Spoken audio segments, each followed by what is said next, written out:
बिस्मिल्लाहिर्रहमानिर्रहीम, अस्सलाम वालेकुम। क्या हाल है आप सबके? उम्मीद है कि सब खैरियत से होंगे, खूब मज़े में होंगे और इन्जॉय कर रहे होंगे। और यहाँ पे भी अल्हम्दुलिल्लाह बड़ा ही मज़ेदार किस्म का मौसम हो गया है और हर तरफ जो है वो पीला रंग जो है वो बिखरा हुआ नज़र आता है और देखने में बहुत अच्छा लगता है। वैसे मैं पीले रंग की फ़ैन नहीं हूँ, लेकिन पीले पत्ते जो हैं वो बहरहाल अपने अंदर कोई ख़ास खूबसूरती तो रखते ही हैं।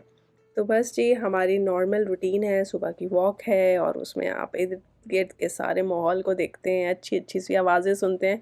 वैसे तो आजकल कंस्ट्रक्शन ने इस कदर धमाके किए हुए हैं हमारे एरिया में कि किसी भी टाइम पे जो है वो खामोशी होती नहीं है। अगर वॉइस ओवर भी करना हो ना, तो मैं सोच में ही रहती हूँ कि किस टाइम पे वॉइस ओवर करूँ जब मेरे पीछे से टौं टौं आवाज़ ना आ रही हो। तो बस जी, ऐसा ही सिलसिला चल रहा है। आप लोग सुनाएँ कि आपके पास मौसम की क्या सिचुएशन है? यहाँ पे देखें, मेरे फूल जो हैं वो बिल्कुल मुरझा गए हैं। मुझे इतना अफ़सोस हो रहा था। मैं ये सोच रही थी कि काश मैं ये सारे फूल काट के जो है वो एक अच्छे से गुलदान में लगा के अंदर रख लेती, तो कम से कम कुछ अरसा और वो ज़िंदा रह जाते। पता नहीं क्यों इन कलियों को देख के मुझे उन बच्चों का ख़्याल आया जो इस वक़्त जंग की आग में जल रहे हैं। अल्लाह ताला उन्हें महफूज रखे, मामून रखे और उनको तौफ़ीक दे के वो अपनी ज़िंदगी की आने वाली बहारें देख सकें। आमीन सुम्मा आमीन। हमेशा उनको अपनी दुआओं में याद रखिए। और जी, ये है हमारा वीकेंड और यहाँ पे कट रही हैं अरवी। लास्ट टाइम मैंने आप लोगों से पूछा था कि अरवी काटने के बाद मेरे हाथ में तो बस ऐसा लगा कि कुछ भूचाल आ गया है, बहुत ज़्यादा जलन हुई। तो मुझे बहुत सारे लोगों ने मैसेज में लिखा कि नेक्स्ट टाइम ग्लव्स पहन कर आप काटिएगा, लेकिन ग्लव्स पहन के तो अरवी काबू में ही नहीं आती, इधर से उधर भागती रहती है। तो बहरहाल कुछ काम मैंने ग्लव्स पहन के किया, कुछ ग्लव्स उतार के। और आप देखिए कि अभी हो रहे हैं 1:15 और 1:15 बजे जो है हम अपनी लंच की तैयारी करने आए हैं, क्योंकि वीकेंड पे हमने बहुत लेट नाश्ता किया था, तो लंच की तैयारी थोड़ी सी लेट हो सकती है। तो यहाँ पे सारी चीज़ें मैंने निकाल के सेट करके सामने रख दी हैं, क्योंकि मेरी नंबर 2 वाली बेटी, जिसे खाना पकाने का बहुत शौक है, आज उन्होंने कहा कि मैं आपके साथ हेल्प कराऊंगी। तो अरवी का सारा सामान मैंने रखा और यहाँ पे मैंने 2 दालें जो हैं वो मिक्स करके भिगो के रखी हैं और उससे रिलेटेड भी सारे मसाले निकाल के मैंने सामने रखे, ताकि उसको जो है वो पकाना बिल्कुल मुश्किल ना हो। तो जी, आज की कुकिंग में जो है वो 80% पार्टिसिपेशन जो है वो मेरी बेटी का है। तो यहाँ पे दाल हमने भिगो के रखी थी, थोड़ा सा पानी डाल के उसके अंदर नमक, मिर्च, हल्दी और ज़ीरा, दैट्स इट। बस ये चीज़ें डाल के हम इसे प्रेशर कुक कर लेंगे। प्रेशर कुक इसलिए कर लेंगे ज़रा जल्दी काम हो जाए, वरना आप नॉर्मल देगची में भी इसको डाल के पका सकते हैं। तो जब तक हमारी दाल गलेगी प्रेशर कुकर में, हम कुछ और काम करते हैं। यहाँ पे हमने एक खुले बर्तन में जो है वो ऑयल गरम कर लिया है और इसमें हम डाल देंगे चिकन, ताकि हम चिकन को अच्छी तरह से भून लें। और चूँकि हमारे पास एक से ज़्यादा चूल्हे हैं तो हम ज़्यादा काम कर सकते हैं ना। तो यहाँ पे रखा है हमने तीसरा बर्तन और इसमें हम डालेंगे थोड़ा सा ऑयल और ये सारा काम जो है मैं अपनी बेटी से करवा रही हूँ। इसमें मैंने बघार की चीज़ें जो हैं वो काट के रखी थी। उसमें है लहसुन, ज़ीरा, कलौंजी, राई दाना, लाल मिर्चें और थोड़ा-सा कड़ी पत्ता। कड़ी पत्ता वही है जो मैंने फ्रीज़र में डाला हुआ था। इस बघार को हम तैयार कर लेंगे। इससे बड़ा ही अच्छा-सा जो है ना वो ऑयल सीज़न हो जाता है। उसके बाद इसमें हम डाल देंगे थोड़ी-सी प्याज़। वैसे तो इसमें आपके पास अगर फ्राइड प्याज़ है तो आप वो भी डाल सकते हैं, लेकिन मैंने चूँकि उसको सब कुछ ही सिखाना था, तो मैंने उसे बताया कि भई प्याज़ तो काटनी पड़ती है, हमेशा फ्राइड प्याज़ अवेलेबल नहीं होती। और यहाँ पे है जी वो वाले टमाटर जिसकी शॉपिंग हमने मिलके की थी। मेरे पास इतने टमाटर हैं माशाल्लाह इस वक्त फ्रीज़र में, तो बस उन्हें निकाल के थोड़ा गर्म पानी में डाल के रखें तो उनकी स्किन उतर जाती है। तो एक स्किन उतार के मैंने उसे दिखाई और अब आप देख सकते हैं कि अनाड़ी लोग जो हैं टमाटर की स्किन कैसे उतार रहे हैं। लेकिन अगर इस तरह के छोटे-छोटे से काम में आप उनकी हेल्प नहीं लेंगे ना, तो वो फिर सीख नहीं सकेंगे। तो अच्छी बात है कि अपने साथ-साथ जो है वो बच्चों को लगा के रखें, ताकि इतने-इतने से काम जो हैं वो उन्हें करने आएँ। यहाँ पे हम बेसिक मसाले इस्तेमाल करेंगे, नमक, मिर्च और हल्दी। 1 टीस्पून नमक, 1 टीस्पून मिर्च और क्वार्टर टीस्पून हल्दी। इसको हम बघार में डाल के अच्छे से मिक्स कर लेंगे और अपने टमाटर भी डाल देंगे। टमाटर जो है वो थोड़ी देर में अच्छे से डीफ्रॉस्ट हो जाएंगे। उसके बाद आप इसके अंदर डाल दीजिए वेजिटेबल्स। और इस रेसिपी से आप कोई सी भी वेजिटेबल बना सकते हैं। आप इससे भिंडी बना सकते हैं, आप इससे लौकी बना सकते हैं, टिंडे बना सकते हैं, जो आपका दिल चाहे आप बना सकते हैं। ये एक बेसिक रेसिपी है। इनफैक्ट इसमें जो मैंने शुरू में बघार डाला है वो भी एडिशनल है। आप चाहें तो इतना ज़्यादा बघार ना डालें, थोड़ा सा बस प्याज टमाटर का मसाला बनाएं और उसमें सब्ज़ी डालें, तो कोई भी बच्चा जो है वो बहुत अच्छे से कोई सी भी सब्ज़ी पका सकता है। ये आप लोगों को याद है मैंने टीमू से मंगवाया था। इसमें बड़ी अच्छी बात है कि पार्टीशन है और आप 3 डिफरेंट सालन के लिए 3 डिफरेंट चम्मच अलग अलग करके रख सकते हैं। तो बस जी बेटी को मैंने कहा याद रख लो कि कौन से सालन में कौन सा चम्मच जाएगा। और चिकन को घुमाने के लिए मैंने उससे कहा तो उससे घूम ही नहीं रहा था। ज़ाहिर है जब आप बहुत तेज़ आग पे चिकन को रखते हैं तो चिकन बिल्कुल साथ में लग जाता है और उसको थोड़ी सी मेहनत करके जो है वो छुड़ाना पड़ता है और घुमाना पड़ता है। तो बहरहाल ऐसा लग रहा है कि जैसे मैं जो हूँ वो बच्चों की ट्रेनिंग करने लगी हूँ। वैसे मैं इसके बिल्कुल हक़ में नहीं हूँ कि आप अपने बच्चों से बहुत ज़्यादा काम कराएं। सिर्फ वो बच्चा जिसे काम करने का इस तरह का शौक़ है उसको ज़रूर कुछ ना कुछ सिखा दीजिए, क्योंकि अगर मैं कहूँगी कि जी हर बच्चे को हर चीज़ पकानी आनी चाहिए तो गलत बात होगी, क्योंकि मैंने ख़ुद पकाना बहुत देर से सीखा है। तो जब आपके सर पे पड़ती है तो आप पकाना सीख ही लेते हैं। इसके लिए कोई ज़बरदस्ती नहीं होनी चाहिए, बस शौक़ होना चाहिए।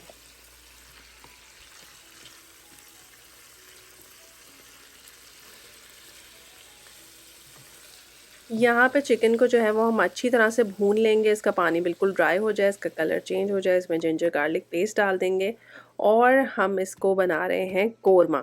अच्छा, मैंने सोचा कि एक चीज़ जो है ना पैकेट के मसाले से भी उसको सिखाई जाए ताकि उसे पता तो चले कि खाना कैसे बनता है।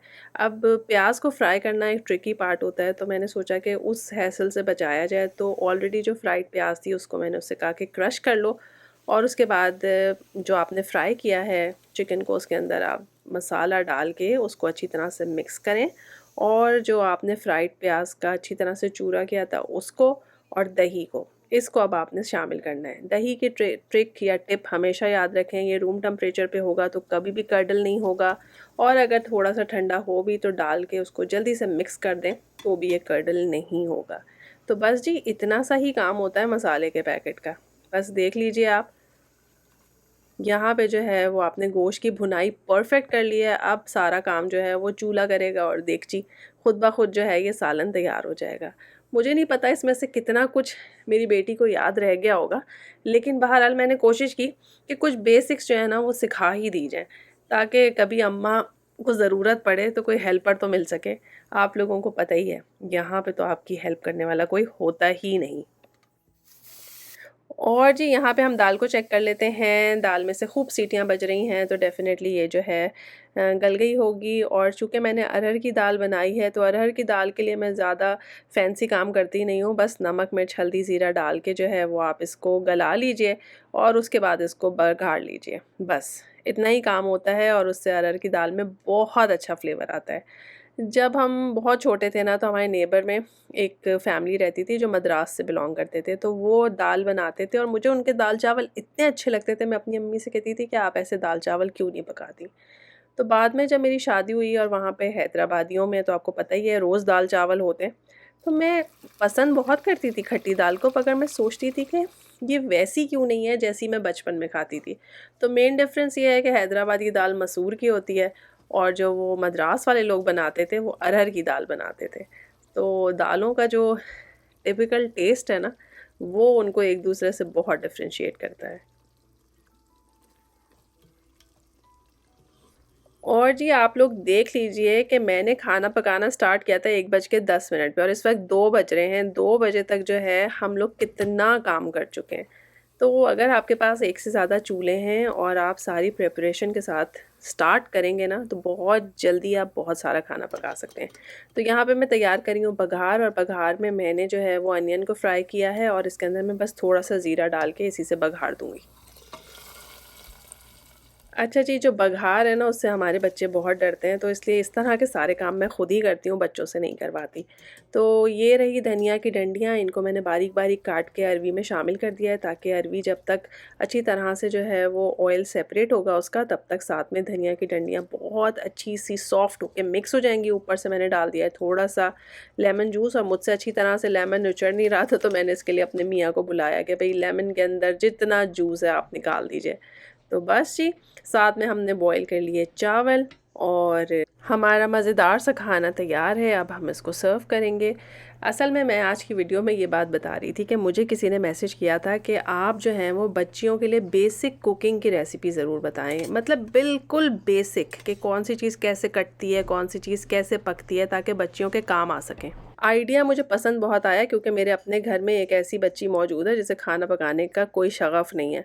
तो प्रॉबेबली नियर फ्यूचर में उसके काम आ जाएँ ये वीडियोज़। लेकिन मुझे लग रहा था कि आप सब लोग तो मुझसे भी अच्छा खाना पकाते हैं, तो अगर मैं ऐसी वीडियोज़ बनाऊँगी तो वो आपके लिए बहुत बोरिंग ना हो जाए। तो बस जी अभी इसके बारे में मैं सोच ही रही हूँ कि किस तरह से बेसिक कुकिंग के ऊपर जो है वो थोड़ा-सा काम किया जाए। ये भी हो सकता है कि वन्स इन अ वीक जो है वो एक छोटी-सी वीडियो डाली जाए और एक बेसिक चीज़ सिखाई जाए छोटी-सी, ताकि बच्चों के लिए उसको फ़ॉलो करना आसान हो। अगर आपको ये आइडिया पसंद आया हो ना तो कमेंट में मुझे ज़रूर बताइएगा, या कोई और आइडिया आपके ज़हन में हो तो मुझसे ज़रूर डिस्कस कीजिएगा। तो जी यहाँ पे फूफो और बाबा ने बहुत तारीफ़ की बच्ची की कि आपने बहुत अच्छा खाना पकाया है, और लास्ट व्लॉग में मैंने पीच केक ऐसे बनाया था, तो मुझे किसी ने कहा था कि आप अपसाइड डाउन पीच केक भी बना सकते हैं। हाँ, मुझे पता है, याद है आप लोगों को कि मैंने पाइनएप्पल केक बनाया था अपसाइड डाउन। तो बहरहाल हमारे घर में मीठे का बहुत शोर मचा हुआ था कि कुछ मीठा चाहिए, तो मैंने सोचा कि आज जो है वो अपसाइड डाउन पीच केक बना लेते हैं, ताकि लोगों को पता चल जाए कि मैं वो भी बना सकती हूँ। तो सेम रेसिपी के साथ जो है मैंने बनाया है, बस मैंने इस दफ़ा पीच ऊपर डालने के बजाय बेस में डाले। उससे ये होता है कि जब आप केक को टर्न करते हैं तो फिर पीच आपको नज़र आते हैं, और मैंने पीच के साथ थोड़ी-सी ब्राउन शुगर भी डाली थी जिसकी वज़ह से उस पे ब्राउन ब्राउन कलर थे। तो ये केक भी माशाल्लाह बहुत अच्छा बना। तो बस जी हमने लंच कराया, मीठा बनाया, और उसके बाद अब मैं जा रही हूँ हिजामा कराने के लिए। हिजामा जिसको वेट कपिंग भी कहते हैं। तो सुन्नत है, और अगर आप लोगों को इसके बारे में नहीं पता तो ज़रूर थोड़ी-सी रिसर्च करें, और हो सके तो लाइफ में एक दफ़ा आप सब लोग ज़रूर हिजामा कराएं।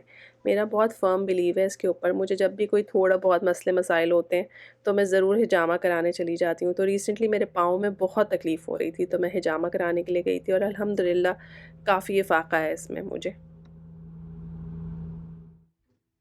और जी कहते हैं ना, कराची जाएँ बिरयानी ना खाएँ, लाहौर जाएँ चने ना खाएँ, तो उसी तरह से कनाडा आएँ और पोटीन ना खाएँ, ये तो पॉसिबल ही नहीं है। तो पोटीन यहाँ पे होते हैं फ्राइज़, और उनके ऊपर डलती है ख़ास किस्म की ग्रेवी।